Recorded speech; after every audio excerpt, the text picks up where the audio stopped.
नमस्कार दोस्तों, मैं आप सभी का चिर परिचित दोस्त उपस्थित हूं आप सभी की सेवा में एक बेहद ही महत्वपूर्ण जानकारी को लेकर के। जी हां, आज का हमारा टॉपिक है भृंगराज के फायदों से रिलेटेड और उसके नुकसानों से रिलेटेड। भृंगराज एक औषधि है। इसका दूसरा नाम एक्लिप्टा एल्वा है। ऐतिहासिक रूप से यह सबसे अधिक आयुर्वेदिक दवा के साथ जुड़ा हुआ है, जो इलाज के लिए पारंपरिक भारतीय तरीका है। लेकिन इसके अखंडनीय लाभों ने विश्व भर में इसे लोकप्रिय बनाया है। आयुर्वेद में इसे रसायन माना जाता है। यह जड़ी बूटी भारत भर में पाई जाती है, विशेष रूप से दलदली स्थानों में। भृंगराज की 4 मुख्य किस्म इसके फूलों के रंग के आधार पर है, लेकिन सबसे अधिक प्रचलित है सफ़ेद भृंगराज। कई बीमारियों को शांत करने के लिए दोनों स्थानिक और आंतरिक रूप से इस प्रभावकारी शक्तिशाली पौधे की पत्तियों और फूलों का अर्क अनेक तरीकों से लगाया जाता है। इसमें ऊर्जावान बनाने और बढ़ती उम्र के लक्षणों को कम करने के गुण होते हैं। इसके अलावा अपने तीखे कड़वे स्वाद, सूखेपन और हल्केपन के कारण यह कफ दोष और अपनी गर्म शक्ति के कारण वात दोष को संतुलित करता है। इस प्रकार यह त्रिदोष पर प्रभाव डालता है। इसके साथ ही यह बालों का झड़ना रोकने, बालों को घना बनाने, जिगर विषहरण, सूजन को कम करने, पेट की पीड़ा कम करने, कैंसर को रोकने, प्रतिरक्षा प्रणाली को बढ़ावा देने, आँखों की सुरक्षा और रक्तचाप में उपयोगी होता है, खास करके निम्न रक्तचाप में, यानी कि लो ब्लड प्रेशर में। तो आइए हम जानते हैं भृंगराज के कुछ एक फायदों के बारे में। सबसे पहले लीवर को होने वाला फायदा देखते हैं। पीलिए का सीधा असर जिगर और उसकी कार्य क्षमता को प्रभावित करता है।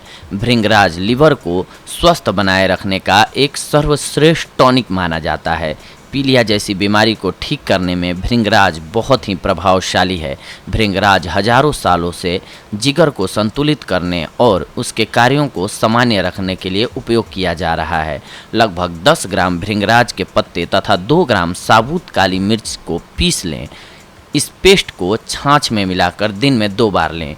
पीलिए को दूर करने का यह एक बहुत ही अच्छा उपाय है। इसके बाद देखते हैं बवासीर में कैसे यूज कर सकते हैं हम भृंगराज का। अगर आप बवासीर जैसी असहनीय और शर्मनाक समस्या से परेशान हैं, तो इससे राहत पाने के लिए भृंगराज से अच्छा इलाज नहीं हो सकता है। भृंगराज संवेदनशील क्षेत्र में सूजन को कम करता है और दर्द से राहत प्रदान करने वाले आशाजनक और सुखदायक परिणाम देता है। भृंगराज के लाभ पेट को शांत करने के लिए। भृंगराज के नियमित सेवन से पाचन शक्ति संयमित बनी रहती है। भृंगराज हमारी बड़ी आंत में पाए जाने वाले विषैले पदार्थों को निष्कासित करने में हमारी सहायता करता है।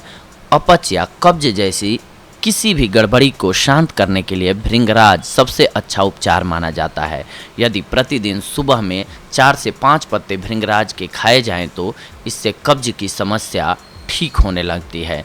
इसके अलावा भृंगराज के गुण मूत्र संक्रमण में भी लाभदायक होते हैं। भृंगराज में जीवाणुरोधी और एंटीसेप्टिक गुण होते हैं, जो मूत्र संक्रमण को रोकने और इसके इलाज में अत्यधिक प्रभावी हैं। भृंगराज मूत्र पथ के संक्रमण की परेशानी को कम करने और मूत्राशय के सामान्य कार्यों को बनाए रखने के लिए बैक्टीरिया को बेअसर करता है। अधिकतर महिलाओं में पेशाब के संक्रमण की समस्या पाई जाती है। इसके पत्तों में थोड़ा सा पानी डालकर पीसें और उसे छानकर वह रस दिन में 2 बार नियमित रूप से पिएं, आपको लाभ होगा। भृंगराज के तेल के फायदे बालों के लिए भी बहुत ज़्यादा होते हैं। कई लोगों को समय से पहले बाल झड़ने या पतले होने के साथ साथ रूसी जैसी बालों से संबंधित कई अन्य समस्याओं का भी सामना करना पड़ता है। भृंगराज को इन समस्याओं को दूर करने में अत्यंत ही लाभदायक माना गया है। यह सिर को मॉइस्चराइज करने और रूसी को रोकने के लिए शैम्पू के साथ में मिलाया जा सकता है। इसके अलावा बालों के लिए भृंगराज तेल भी बहुत उपयोगी होता है। यह बालों की लंबाई बढ़ाने में सहायता करता है।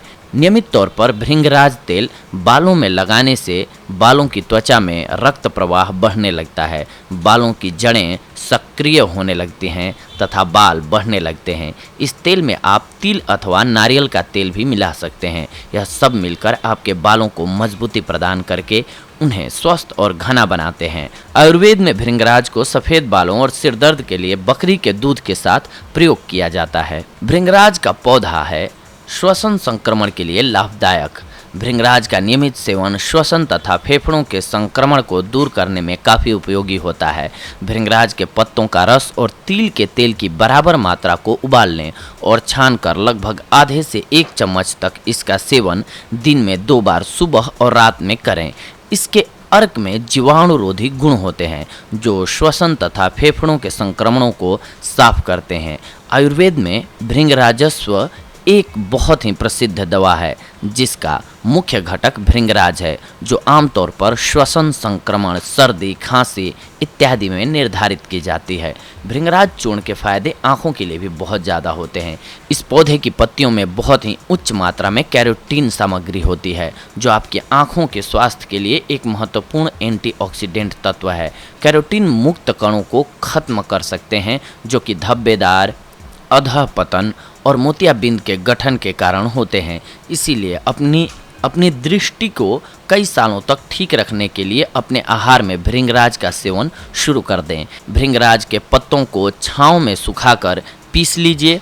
उसमें थोड़ा सा भृंगराज चूर्ण लेकर लगभग 3 ग्राम शहद तथा 3 ग्राम गाय का घी मिलाकर नियमित रूप से प्रतिदिन सोने से पहले रात को 40 दिन तक सेवन करें। ऐसा करने से आंखों की कमजोरी दूर होगी। इसके साथ साथ दृष्टि तेज और आंखों से संबंधित सभी समस्याएं दूर होने लग जाएंगी। इसके अलावा ये कैंसर में भी बेहद फायदेमंद होता है। हालांकि कैंसर के उपचार के लिए इस हर्बल अर्क की विश्वसनीयता के बारे में कुछ विवाद है, लेकिन अनुसंधान से पता चला है कि भृंगराज जिगर में कैंसर कोशिकाओं के विकास को बाधित कर सकता है। इसीलिए आप इसका प्रयोग कर सकते हैं। भृंगराज रस नई ऊर्जा के लिए भी बेहद महत्वपूर्ण होता है। लंबे समय के लिए भृंगराज रस को कायाकल्प के प्रयोजन के लिए उपयोग किया जाता है। इसके उपयोग के समय रोगी को केवल दूध के साथ पके हुए चावल खाने के लिए दिया जाए तो ज़्यादा अच्छा होता है। यह ताकत, प्रतिरक्षा, प्रजनन और जीवन प्रत्याशा में सुधार करने में मदद करता है। इसके साथ साथ कोई भी बड़ी से बड़ी औषधि क्यों न हो, उसका फायदा होता है तो उसका एक पक्ष ये भी होता है कि उसके साथ साथ उसमें कुछ एक हानि भी हो सकती है, आपको लॉस भी हो सकता है। तो आइए हम भृंगराज के भी लॉस को भी जान लेते हैं ताकि हम इसका सदुपयोग करें, सही ढंग से उपयोग करें। इसकी नियमित खुराक के साथ कोई ज्ञात साइड इफेक्ट नहीं होते हैं, लेकिन कुछ एक स्वास्थ्य परिस्थितियों में हमेशा संवेदनशील व्यक्तियों में एलर्जी की प्रतिक्रिया हो सकती है। स्तनपान कराने वाली महिलाएं भृंगराज का उपयोग कर सकती हैं, लेकिन गर्भवती महिलाओं को इस शक्तिशाली जड़ी बूटी का उपयोग करने से पहले अपने चिकित्सक से परामर्श करना चाहिए। यह बाल चिकित्सा और स्तनपान कराने वाली माताओं के लिए दवाओं में प्रयोग किया जाता है। हाँ, अत्यधिक मात्रा में इसका सेवन ना करें। ये हमेशा ध्यान रखें कि कोई भी औषधि हो, कितनी भी अच्छी औषधि हो, उसका अति नहीं करना है। हमें समुचित यानी कि सही ढंग में हमको इस्तेमाल करना है, सही मात्रा में इस्तेमाल करना है, उचित मात्रा में इस्तेमाल करना है, तो हमारे लिए बेनिफिशियल साबित होगी। तो दोस्तों, ये थी आज की हमारी जानकारी आप सभी के लिए। अगली कड़ी में हम आप सभी से जुड़ेंगे कुछ एक और बेहद ही महत्वपूर्ण जानकारियों को लेकर के। तब तक के लिए धन्यवाद। नमस्कार दोस्तों।